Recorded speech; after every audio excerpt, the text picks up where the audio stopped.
Mas as questões de saúde mental não são novidade. Elas já vinham, né, eu acho que desde que o ser humano se deu conta da sua própria existência.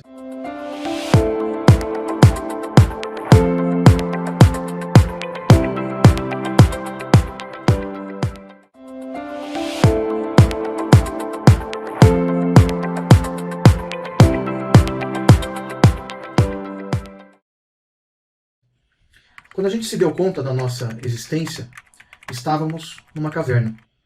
E quando a gente se deu conta dessa questão, a primeira coisa que nos veio é a angústia e o medo da morte. Não sabíamos se íamos sair da caverna e voltar. Será que a gente ia morrer de frio, de fome, de sede, de alguma doença, devorado por alguma fera? Pensando em nós, pensando no grupo ao qual o ser humano, desde o princípio, já sempre se manteve reunido. E essa dificuldade da incerteza assolou a humanidade desde sempre. Essa angústia intensa levou o ser humano a tentar aliviar essa incerteza. De que forma?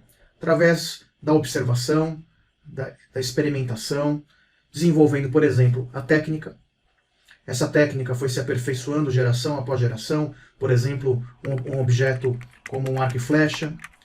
Também foi se desenvolvendo a astronomia mais rudimentar, ligado também às experiências religiosas. Depois, o desenvolvimento da filosofia, da ciência e da tecnologia. O que a gente buscou o tempo todo? A gente buscou amenizar a incerteza e conseguir ter mais controle sobre as variáveis. Isso é lícito, né? Eu acho que isso é o grande desafio da caminhada humana.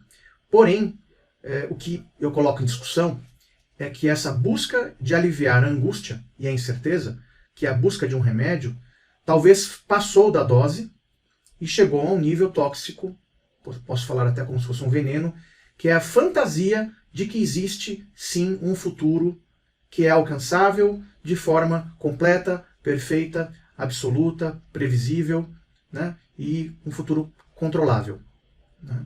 Então a gente idealiza esse lugar onde eu não erro, as pessoas não erram, eu não me frustro, e esse lugar não existe.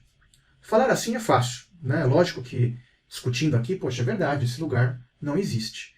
Mas nós, inconscientemente e conscientemente também, trabalhamos como uma espécie de programa interno onde acreditamos que esse lugar existe. Então a gente passa a ter dois tipos de sofrimento.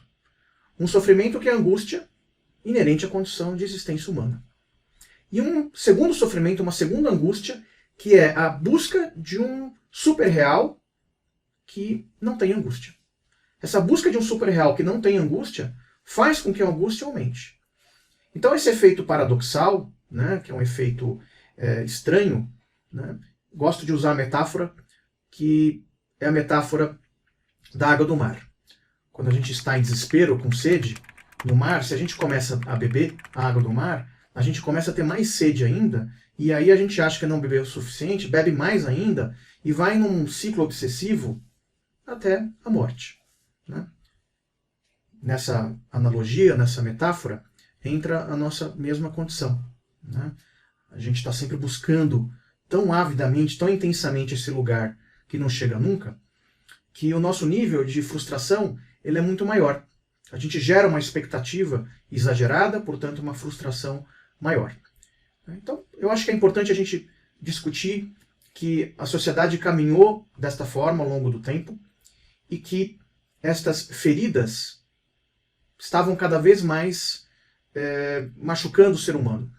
E de uma forma muito interessante, quanto mais a gente conseguia ter controle, ter agilidade, fazer uma compra que chega no mesmo dia, no dia seguinte, né?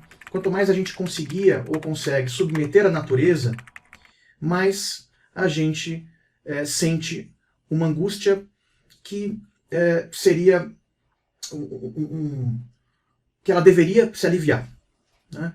Então a ideia é que a gente errou, vamos assim dizer, no processo. A gente precisaria ter buscado aliviar e não eliminar a incerteza.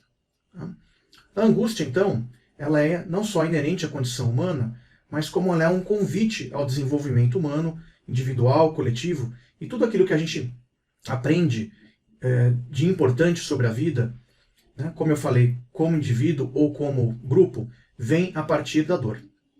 Então o processo transformador, ele ocorre, aqui brincando com as palavras, a partir da dor.